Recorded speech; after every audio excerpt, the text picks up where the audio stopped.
আসসালামু আলাইকুম প্রিয় দর্শক, স্বাগত জানাচ্ছি আমার দেশ টপ নিউজের সঙ্গে আছি আরমান মুজাহিদ। শুরুতে জানবো সংবাদ শিরোনাম। গুম প্রতিরোধ, প্রতিকার ও সুরক্ষা অধ্যাদেশ অনুমোদন। ত্রয়োদশ জাতীয় সংসদ নির্বাচনের রোড ম্যাপ ঘোষণা, ভোট গ্রহণের 60 দিন আগে তফসিল। নির্বাচনের রোড ম্যাপ ঘোষণায় বিএনপি খুশি। পিআর সিস্টেমের বিরোধিতাকারীরা কেন্দ্র দখলের পরিকল্পনা করছে, মন্তব্য জামায়াত নেতা তাহেরের। কমপ্লিট শাটডাউন চলবে, সাথে নতুন কর্মসূচি ঘোষণা প্রকৌশল শিক্ষার্থীদের। আন্দোলনের সঙ্গে জড়িতদের অভিভাবক ও চাকরিদাতাদের সঙ্গে বসা হবে, জানালেন জ্বালানি উপদেষ্টা। জুলাই সনদের আগে নির্বাচনের রোডম্যাপ ঘোষণা সরকারের প্রতিশ্রুতি ভঙ্গের শামিল, বলছে এনসিপি। দেশবাসী আগে জুলাই সনদ বাস্তবায়নের রোডম্যাপ চায়, ইসলামী আন্দোলনের প্রতিক্রিয়া। হাসপাতালে বেগম খালেদা জিয়া। দর্শক, এতক্ষণ শুনছিলেন সংবাদ শিরোনাম, এবার বিস্তারিত। গুম প্রতিরোধ, প্রতিকার ও সুরক্ষা অধ্যাদেশ 2025 নামের একটি নতুন আইনের খসড়া উপদেষ্টা পরিষদের নীতিগত অনুমোদন পেয়েছে। খসড়াটির বিষয়ে আরও যাচাই বাছাই ও পরীক্ষা নিরীক্ষা শেষে চূড়ান্ত অনুমোদনের জন্য আইন মন্ত্রণালয়কে দায়িত্ব দেওয়া হয়েছে। বৃহস্পতিবার প্রধান উপদেষ্টা অধ্যাপক ডক্টর মোহাম্মদ ইউনূসের সভাপতিত্বে তার কার্যালয়ে অনুষ্ঠিত উপদেষ্টা পরিষদের বৈঠকে নতুন আইনের খসড়াটিতে নীতিগত অনুমোদন দেওয়া হয়। বৈঠক শেষে আয়োজিত সংবাদ সম্মেলনে প্রধান উপদেষ্টার প্রেস সচিব শফিকুল আলম এ তথ্য জানান। প্রেস সচিব বলেন, গুম একটি গুরুতর দণ্ডনীয় অপরাধ।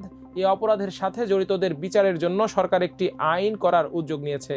এরই অংশ হিসেবে আইন মন্ত্রণালয় উপদেষ্টা পরিষদে গুম প্রতিরোধ, প্রতিকার ও সুরক্ষা অধ্যাদেশ 2025 নামের একটি নতুন আইনের খসড়া উপস্থাপন করে। আইনের খসড়ার উপর উপদেষ্টা পরিষদের সদস্যরা দীর্ঘ সময় ধরে আলোচনা করেন। আইনটি কার্যকর করার বিষয়ে সদস্যরা কিছু পরামর্শ ও প্রস্তাবনা দিয়েছেন। এগুলো অন্তর্ভুক্ত করে চূড়ান্ত অনুমোদনের জন্য আইন মন্ত্রণালয় আবারও উপদেষ্টা পরিষদের কাছে এটি উপস্থাপন করবে। প্রেস সচিব বলেন, 30 আগস্ট আন্তর্জাতিক গুম প্রতিরোধ দিবস। অন্যান্য দেশের মতো বাংলাদেশও এ দিবসটি যথাযথ গুরুত্বের সঙ্গে পালন করবে। প্রস্তাবিত আইনটি কার্যকর হলে গুমের বিচার হবে বিশেষ ট্রাইব্যুনালে। এতে আসামিদের বিরুদ্ধে অভিযোগ প্রমাণিত হলে মৃত্যুদণ্ড সহ সর্বোচ্চ শাস্তির বিধান রাখা হয়েছে এই আইনে। 120 দিনে মামলার বিচার নিষ্পত্তি করতে হবে ট্রাইব্যুনালকে। এর আগে আইনের বিষয়ে আইন, বিচার ও সংসদ বিষয়ক উপদেষ্টা অধ্যাপক ডক্টর আসিফ নজরুল আমার দেশকে বলেন, বিগত আমলে গুমের যত ঘটনা ঘটেছে সে বিষয়ে তদন্তের জন্য আমরা সরকার গঠনের পরপরই গুম ইনকোয়ারি কমিশন গঠন করেছি। ওই কমিশন ইতোমধ্যে প্রায় 2000 গুমের অভিযোগ নিয়ে কাজ করছে। আগামী ডিসেম্বরে তারা কাজ শেষ করবেন। আমরা আন্তর্জাতিক অপরাধ ট্রাইব্যুনালের আইন সংশোধন করে ওই ট্রাইব্যুনালে পরিকল্পিত ও ব্যাপক গুমের ঘটনাগুলোর বিচার করার ব্যবস্থা করেছি। বর্তমানে প্রায় 100টি গুমের অভিযোগ নিয়ে আন্তর্জাতিক অপরাধ ট্রাইব্যুনাল কাজ করছে। তিনি আরও বলেন, এই আইন কার্যকর হওয়ার আগে যত গুমের ঘটনা ঘটেছে সব ঘটনার বিচার এই আইনের অধীনে করা সম্ভব হবে। বিগত আমলে যারা আয়নাঘর সহ নানাভাবে গুমের শিকার হয়েছেন তাদের সবাই এই আইনের আওতায় বিচার পাবেন। এদিকে ত্রয়োদশ জাতীয় সংসদ নির্বাচনের রোড ম্যাপ ঘোষণা করেছে নির্বাচন কমিশন। আজ দুপুর 2:30টার দিকে এ রোডম্যাপ ঘোষণা করেন নির্বাচন কমিশনের সিনিয়র সচিব আক্তার আহমেদ। রোডম্যাপ অনুযায়ী ভোট গ্রহণের 60 দিন আগে নির্বাচনের তফসিল ঘোষণা করা হবে। ঘোষিত রোডম্যাপ অনুসারে সেপ্টেম্বরের শেষ সপ্তাহ থেকে নির্বাচন কমিশন রাজনৈতিক দলগুলোর সঙ্গে বৈঠক করবে বলে জানিয়েছেন আক্তার আহমেদ। তিনি বলেন, ভোট গ্রহণের জন্য 24টি কর্মপরিকল্পনা গ্রহণ করা হয়েছে। নভেম্বর মাসে চূড়ান্ত ভোটার তালিকা প্রকাশ করা হবে। আক্তার আহমেদ বলেন, ত্রয়োদশ জাতীয় সংসদ নির্বাচনে ভোটকে উৎসবমুখর পরিবেশে আনতে চায় নির্বাচন কমিশন। এজন্য যে কোনো চ্যালেঞ্জ মোকাবেলা করতে প্রস্তুত কমিশন। 15 সেপ্টেম্বর থেকে রাজনৈতিক দল সহ অংশীজনের সঙ্গে সংলাপ করা হবে। এই সংলাপ চলবে অক্টোবর মাস পর্যন্ত। তফসিল কবে এবং ভোট কবে হবে এমন প্রশ্নের জবাবে তিনি বলেন, ভোট গ্রহণের 60 দিন আগে তফসিল হবে। আমাদেরকে প্রধান উপদেষ্টার দপ্তর বলেছে আগামী রমজানের আগে ভোট করার জন্য। আমার যদি ভুল না হয়ে থাকে তাহলে 17 বা 18 ফেব্রুয়ারি রমজান শুরু। আবার রমজান তো চাঁদ দেখার উপর নির্ভরশীল। এভাবে আপনি নির্বাচনের তারিখ বের করতে পারবেন। নির্বাচনের রোডম্যাপ নিয়ে কমিশন জানিয়েছে, তফসিল ঘোষণার 2 মাস আগে হেলিকপ্টার সহায়তার প্রয়োজন হবে। এমন ভোট কেন্দ্র বাছাই করে সম্ভাব্য ভোট কেন্দ্র, কক্ষ সংখ্যা, নিকটবর্তী হেলিপ্যাড, যাত্রা শুরু এবং শেষ এবং প্রাসঙ্গিক অন্যান্য তথ্য জানানোর জন্য জেলা নির্বাচন অফিসার রাঙ্গামাটি, বান্দরবন এবং খাগড়াছড়িকে নির্দেশ দেওয়া হয়েছে। এদিকে ত্রয়োদশ জাতীয় সংসদ নির্বাচনের প্রস্তুতিতে নির্বাচন কমিশনের রোড ম্যাপ ঘোষণায় বিএনপি খুশি বলে মন্তব্য করেছেন দলটির মহাসচিব মির্জা ফখরুল ইসলাম আলমগীর। বৃহস্পতিবার গণমাধ্যমকে দেয়া এক তাৎক্ষণিক প্রতিক্রিয়ায় বিএনপি মহাসচিব এমনটাই বলেন। মির্জা ফখরুল বলেন, রোডম্যাপ ঘোষণা করা হয়েছে, আমরা এতে আশাবাদী হয়েছি যে এই রোডম্যাপ থেকে বোঝা যায় নির্বাচন কমিশন ফেব্রুয়ারিতেই নির্বাচন করার জন্য প্রস্তুতি গ্রহণ করেছে। মূল কথা হচ্ছে আমরা এতে খুশি। মহাসচিবের মতো দলটির স্থায়ী কমিটির সদস্য আমির খসরু মাহমুদ চৌধুরী নির্বাচনের রোডম্যাপ ঘোষণাকে সুসংবাদ বলে মন্তব্য করেছেন। বিকেলে রাজধানীর বনানীতে এক অনুষ্ঠানে আমির খসরু মাহমুদ চৌধুরী এই বিষয়ে প্রতিক্রিয়া জানাতে গিয়ে বলেন, আজকে ইলেকশনের রোডম্যাপ এসেছে, এটা একটা সুসংবাদ। আপনাদের সাথে আমি শেয়ার করছি, আমাকে টেক্সট পাঠিয়েছে, আমি দেখলাম ইলেকশনের রোডম্যাপ। তিনি বলেন, মানুষ এখন নির্বাচনমুখী হয়ে যাচ্ছে এবং সবাই অপেক্ষা করছে দেশে একটা নির্বাচন হোক এবং এর মাধ্যমে দেশে একটা নির্বাচিত সরকার আসবে, সংসদ প্রতিষ্ঠা হবে, যে সরকার বা সংসদ জনগণের কাছে দায়বদ্ধ থাকবে, জবাবদিহি থাকবে, অ্যাকাউন্টেবল থাকবে। তিনি আরো বলেন, আমি বলতে চাই জনগণ তাদের সিদ্ধান্ত যেগুলো এখন স্থগিত রাখছে সব সিদ্ধান্ত নিতে শুরু করেছে। নির্বাচনের পর বড় আকারের একটা টার্ন অ্যারাউন্ড হবে আমাদের ইকোনমিতে, আমাদের অর্থনীতি ঘুরে দাঁড়াবে, গুড স্কিল ডেভেলপমেন্ট হবে ইনশাআল্লাহ। এদিকে বাংলাদেশ জামায়াতে ইসলামীর নায়েবে আমির সৈয়দ আব্দুল্লাহ মোহাম্মদ তাহের বলেছেন, ইতোমধ্যে রোড ম্যাপ ঘোষণা করা হয়েছে, কিন্তু নির্বাচন কোন পদ্ধতিতে হবে এই বিষয়টি ক্লিয়ার করতে হবে। আমরা PR পদ্ধতিতে নির্বাচন দেওয়ার কথা বলেছি। আমরা কখনো আওয়ামী জাহিলিয়াতে ফিরে যেতে চাই না। যারা এই ফেয়ার PR সিস্টেমের বিরোধিতা করছে তারা সেই কেন্দ্র দখল, ভোট জালিয়াতির পরিকল্পনা করছে। সুষ্ঠু নির্বাচন না হলে দেশ মহা বিপর্যয়ের দিকে এগিয়ে যাবে। বৃহস্পতিবার জাতীয় প্রেস ক্লাবে বাংলাদেশ জামায়াতে ইসলামী ঢাকা মহানগর দক্ষিণ কর্তৃক আয়োজিত এক আলোচনা সভায় প্রধান অতিথির বক্তব্যে তিনি সব কথা বলেন। আব্দুল্লাহ তাহের বলেন, অন্তর্বর্তী সরকার ক্ষমতায় এসে বলেছিলেন তারা সংস্কার করবেন, দেশের মানুষও সংস্কার চায়, কিন্তু এই সংস্কার প্রক্রিয়ায় একটি দল নোট অফ ডিসেন্ট দিয়েছে। তার মানে কি আপনারা সংস্কার চান না? এই সংস্কারের ব্যাপারে এখন নানা ষড়যন্ত্র শুরু হয়েছে। আমরা যেমন অন্তর্বর্তী সরকারকে মেনে নিয়েছি, একইভাবে সংস্কার প্রক্রিয়া সম্পন্ন করে একটি সুষ্ঠু নির্বাচনের আয়োজন করতে হবে। তিনি আরো বলেন, যারা PR চাচ্ছে না, আসেন আলোচনা হোক, দেশের জন্য যেটা কল্যাণকর হবে সেটাই গ্রহণ করা হবে, কিন্তু মতের সংঘর্ষ ভালো কিছু বয়ে আনবে না। আমরা নির্বাচন কমিশনকে বলবো, PR পদ্ধতিকে সামনে রেখে নির্বাচনী রোডম্যাপ ঘোষণা করুন। জামায়াতের এ নেতা আরো বলেন, নির্বাচনের মাস নিয়ে আমাদের কোনো আপত্তি ছিল না, কিন্তু সংস্কার শেষ না করেই নির্বাচনের সময় ঘোষণা করা হয়েছে। আমরা আপনার ঘোষিত তারিখেই নির্বাচন চাই, কিন্তু তার আগে নির্বাচনের যেসব প্রতিবন্ধকতা রয়েছে সেসবের সমাধান করুন। এদিকে দেশের সব সরকারি বেসরকারি প্রকৌশল বিশ্ববিদ্যালয়ে চলমান কমপ্লিট শাটডাউন অফ ইঞ্জিনিয়ার্স বলবৎ রাখার ঘোষণা দিয়েছে প্রকৌশলী অধিকার আন্দোলন। পরবর্তী ঘোষণা না দেয়া পর্যন্ত এটি বলবৎ থাকবে। এছাড়া চলতি সপ্তাহে বিভাগীয় সম্মেলন এবং পরবর্তী সপ্তাহে জাতীয় সম্মেলন করার ঘোষণা দিয়েছে আন্দোলনকারীরা। বিকেলে প্রকৌশলী অধিকার আন্দোলনের ব্যানারে একত্র হওয়া ইঞ্জিনিয়ারিং বিশ্ববিদ্যালয়ের শিক্ষার্থীরা সংবাদ সম্মেলন করে এ ঘোষণা দেন।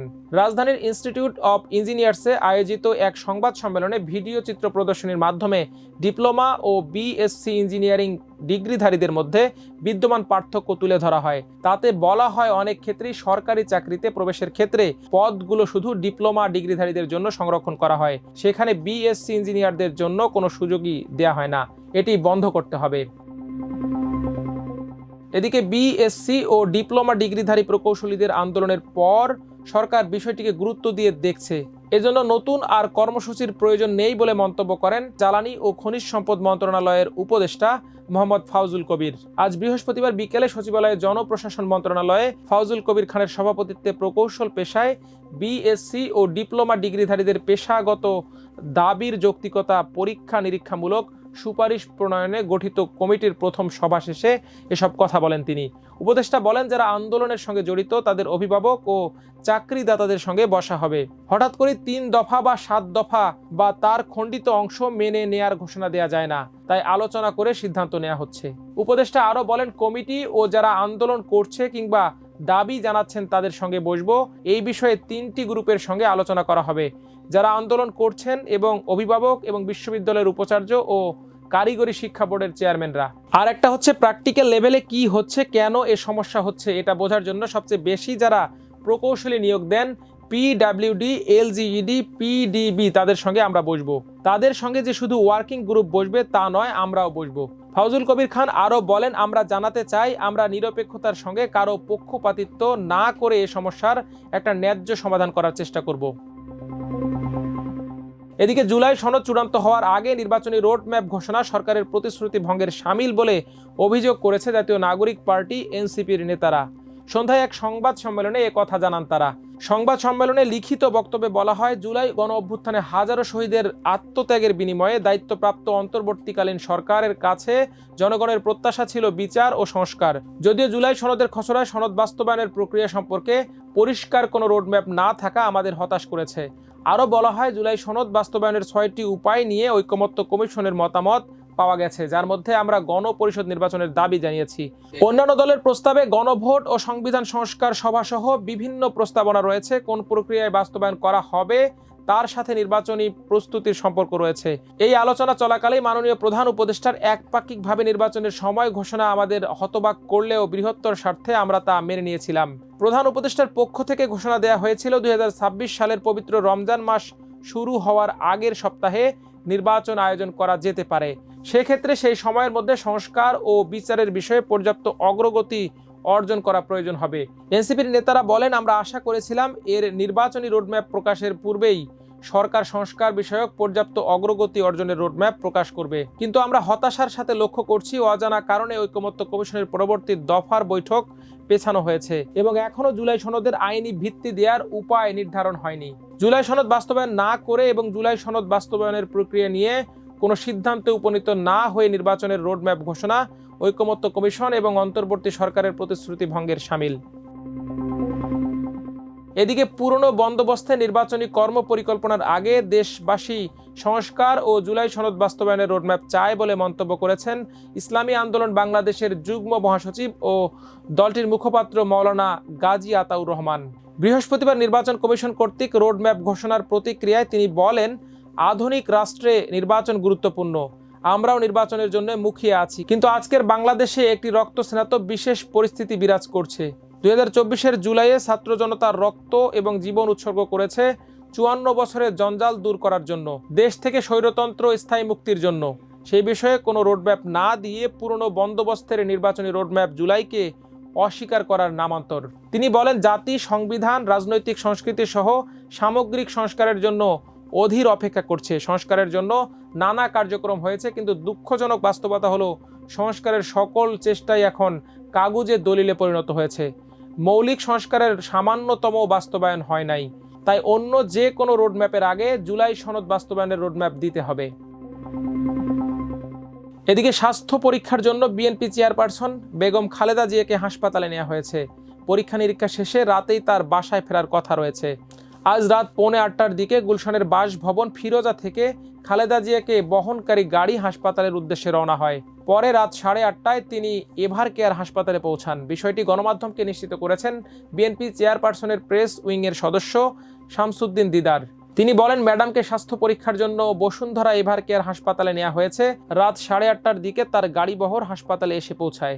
খালেদা জিয়ার ব্যক্তিগত চিকিৎসক ডাক্তার জাহিদের বরাতে বিএনপির এ নেতা জানান, স্বাস্থ্য পরীক্ষা শেষে রাতেই তার বাসায় ফেরার কথা রয়েছে। এর আগে রাত 8টায় বিএনপি চেয়ারপারসনের মিডিয়া উইংয়ের সদস্য শায়রুল কবির খান জানান, খালেদা জিয়ার স্বাস্থ্য পরীক্ষার জন্য বসুন্ধরা এভার কেয়ার হাসপাতালে নেওয়া হচ্ছে।